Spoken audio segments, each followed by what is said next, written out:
Iran का मिसाइलों का जो बेड़ा है वो तैयार हो गया है। मिडिल ईस्ट में यूएस बेस ईरान के टारगेट जो है उस पर हमले की स्थिति में जवाबी एक्शन की तैयारी जो है वो हो गई है। तो ईरान ये वहां पर बड़ी तैयारी करता हुआ नजर आ रहा है। मिसाइलों का बेड़ा उसने तैयार कर लिया है और हमले की स्थिति में जवाबी एक्शन की तैयारी है। दरअसल डोनाल्ड ट्रंप ने ईरान को बमबारी की धमकी दी है। तेहरान टाइम्स के हवाले से खबर सामने आई है कि ट्रंप की तरफ से ये कहा गया है कि परमाणु समझौता अगर नहीं होता है तो फिर अमेरिका की तरफ से हमला किया जा सकता है। और इधर अब ईरान जो है वो भी अपनी तैयारियां करता हुआ नजर आ रहा है।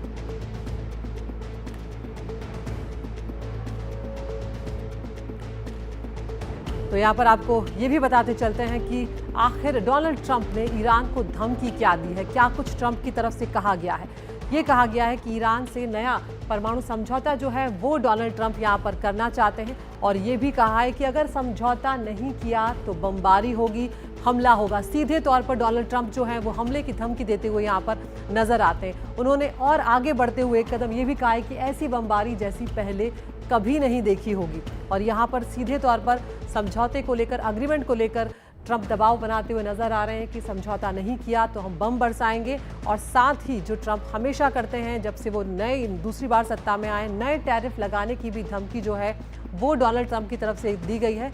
और यहाँ पर ईरान का जो रुख है वो सीधी बातचीत से साफ इनकार करता हुआ यहाँ पर नजर आ रहा है। तो यहाँ पर ट्रंप की धमकी हमने देखी कि किस तरह से वो ईरान को धमकी दे रहे हैं कि या तो परमाणु समझौता किया जाए या फिर हमले को तैयार रहे ईरान।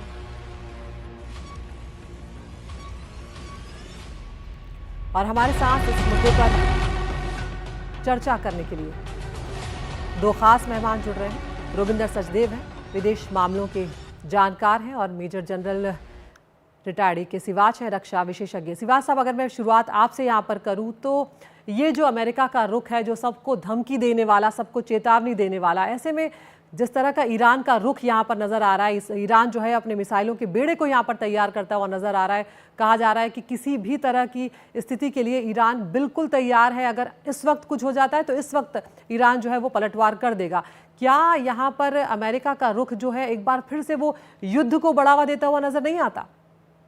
हाँ बिल्कुल, देखो आदित्य, इसमें कोई शक नहीं कि अमेरिका ये नहीं चाहेगा कि ईरान न्यूक्लियर हथियार बना ले, क्योंकि ईरान न्यूक्लियर हथियार बनाने के बहुत नज़दीक है। और मुझे लगता है, अगर आप याद रखें कि JCPO, जिसको joint comprehensive plan of action Iran deal बोलते हैं, 2015 में जो साइन हुई थी P+5 से, तो उसमें जब डोनाल्ड ट्रंप पिछली बार ट्रंप 1.0 में 2017 में उससे निकल गए थे, क्योंकि उनको लगता था कि ईरान एक प्रकार से मूर्ख बना रहा है वहाँ। तो उसको काफ़ी हिसाब से जो इकोनॉमिक सैंक्शन थे उससे उनको रियायत मिल गई, मगर अभी भी न्यूक्लियर हथियार बनाने, मगर अभी उनकी सोच बदली हुई है। वो चाहते हैं कि ईरान को किसी तरीके से एक समझौता किया जाए और ईरान न्यूक्लियर हथियार ना बना पाए, क्योंकि अगर ईरान न्यूक्लियर हथियार बना लेता है तो मिडल ईस्ट की पूरी जियोपॉलिटिक्स चेंज हो जाएगी और वो वर्ल्ड के लिए एक बहुत बड़ा खतरा हो सकता है। और वो मिडल ईस्ट के अंदर मुस्लिम वर्ल्ड को भी एक प्रकार से डेंजर है। तो उसको मद्देनजर रखते मुझे लगता है ये एक प्रकार से डोनाल्ड ट्रंप की प्रेशर टैक्टिस है कि ईरान या तो डील कर दे, नहीं तो फिर हम किसी हद तक जा सकते हैं। देखो, ये सच्चाई है कि ईरान को ये समझना पड़ेगा कि इनके पास बंकर बस्टिंग जो बॉम्ब्स हैं उनकी काबिलियत है, जो कि वो एक प्रकार 60 से 65 फीट अंदर भी घुस के जो मिसाइल कि इन्होंने वो बना रखी सिटीज उनको बर्बाद कर सकता है। तो मुझे लगता है ज्यादा प्रेशर टैक्टिस है, क्योंकि एक बात तो मान के चलना है कि जो अमेरिका और इजराइल का एक पक्ष है कि कुछ भी हो, किसी हद तक जाना पड़े, ईरान को न्यूक्लियर हथियार नहीं बनाने देंगे। और ईरान न्यूक्लियर हथियार बनाने के बहुत करीब है। अगर उसको 1 से 2 वीक मिल जाएं और वो रिफाइन कर चुका है यूरेनियम 60% से ज्यादा, तो वो बना सकता है। और वही सबको यहाँ पर कहीं ना कहीं डरा रहा है। रोबिंदर सचदेव जी, आपके पास मैं यहाँ पर आना चाहूंगी। ये प्रेशर टैक्टिक्स तो ट्रंप करते हुए नजर आ रहे हैं और एक देश के साथ नहीं, कई देशों के साथ करते नजर आ रहे हैं कहीं, लेकिन ये उल्टा ही तो नहीं पड़ सकता है? ग्रेट क्वेश्चन, और ये आई थिंक $1 बिलियन क्वेश्चन आज की दुनिया में। अमेरिका जिस तरह से ट्रंप अपनी फॉरेन पॉलिसी कंडक्ट कर रहे हैं, इसके चलते हाँ हो सकता है कि अमेरिका सबको दबा करके, सबको सबड्यू करके इंपीरियलिस्ट बन सकता है। बट खतरा ये भी है कि जिस तरह से अमेरिका कर रहा है, कहीं ना कहीं ऐसा होगा कि अमेरिका खुद डिक्लाइन में आ जाएगा। या तो जैसे ट्रेन रैक होगी, ट्रेन का बहुत बड़ा एक्सीडेंट होगा, या ये जो ट्रेन है अमेरिकन ट्रेन, ये दुनिया में डोमिनेट कर जाएगी।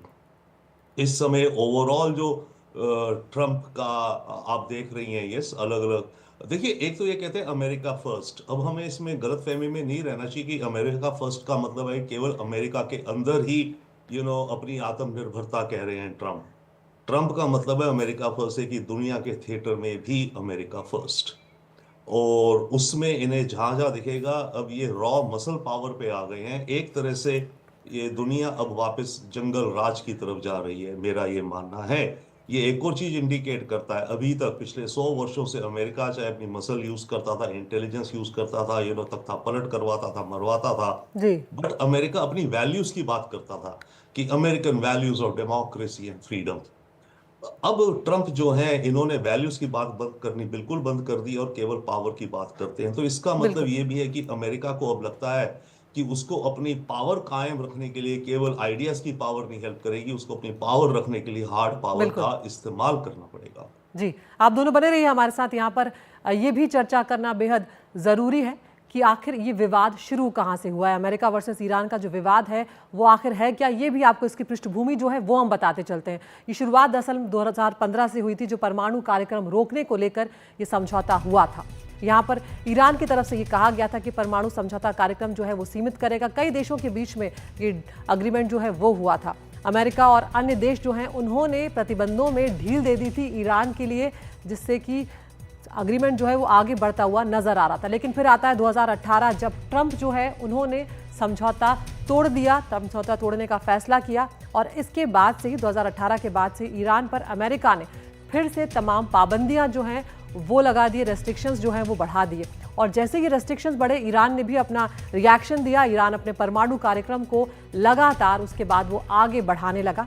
ईरान को परमाणु हथियार बनाने पर धमकियां लगातार मिलती रही और अमेरिकी शर्तों के आगे झुकने से ईरान ने इनकार कर दिया। तो ये यहाँ पर एक जड़ रही समस्या की, इसीलिए ट्रंप एक बार फिर से दबाव बना रहे हैं कि समझौता फिर से करे ईरान, नहीं तो हमलों के लिए तैयार है। सिवाज साहब, यहाँ पर अगर मैं आपसे यहाँ पर ये जानना चाहूँ कि जब ये डील जो है, इसमें जिस तरह की समस्या आई, जैसे ही ट्रंप हटते हैं, अभी यूरेनियम जो है वो लगातार उसको जमा करता जा रहा है ईरान, हम जानते हैं। लेकिन यहाँ पर आगे का रास्ता क्या नज़र आता है, क्योंकि ईरान यहाँ पर झुकता हुआ तो नज़र आ नहीं रहा। देखो, मुझे लगता है कि अगर ईरान झुकेगा नहीं तो फिर अमेरिका किसी हद तक जा सकता है, क्योंकि अमेरिका और इजराइल ने एक और बन बनाया। क्योंकि ये सच्चाई है जो आज की तारीख में मिडिल ईस्ट में हो रहा है, उसके पीछे चाहे वो हिजबुल्ला है, होती रेबल है या हमास है, इनका जो हुड है वो ईरान ही है, इसमें कोई शक नहीं। और ईरान आज कमजोर हो गया, इसमें कोई नहीं, क्योंकि हिजबुल्ला में भी कमजोरी आई है, हमास में भी काफी कमजोरी आई, होती रिबल अभी धीरे धीरे कमजोर होते जा रहे हैं।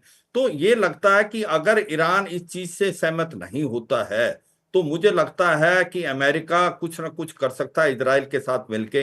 मगर ये उनकी रेड लाइन है, बॉटम लाइन है कि वो ईरान को न्यूक्लियर हथियार नहीं बनाने देंगे। क्योंकि अगर ईरान न्यूक्लियर हथियार बना लेता है तो फिर पूरे वर्ल्ड का जो जियो पॉलिटिक्स वो चेंज हो जाएगा। ये 2015 का joint comprehensive plan of action था, उसके तहत 2018 में क्यों निकले थे डोनाल्ड ट्रंप? डोनाल्ड ट्रंप को लग रहा था कि ईरान एक तरफ से हमसे फायदा ले रहा है, इकोनॉमिक सैंक्शन हटाएं, और दूसरी तरफ वो हथियार भी बनाता जा रहा है, तो इसलिए निकले थे। मुझे लगता है कि चाहे प्रेशर टैक्टिक्स हो, कुछ ना कुछ बात, क्योंकि जो प्रेसिडेंट हैं ईरान के जस्कियान, वो एक प्रकार से मॉडरेटर हैं, वो नहीं चाहते कि युद्ध वाली स्थिति हो। ये मुझे लगता है प्रेशर टैक्टिक्स है, आपस में मिलके कहीं ना कहीं ये बैक चैनल डिप्लोमेसी चली हुई है और ये कोई ना कोई बातचीत का नजरिया निकली। साफ तौर पर ईरान इनकार कर रहा है, लेकिन वहां पर जो कैबिनेट हुई है उसमें इनडायरेक्ट बातचीत के लिए हामी भी एक तरह से ईरान ने भरी है। तो क्या ये इनडायरेक्ट बातचीत का कोई रास्ता निकलेगा, इसका इंतजार जरूर रहेगा।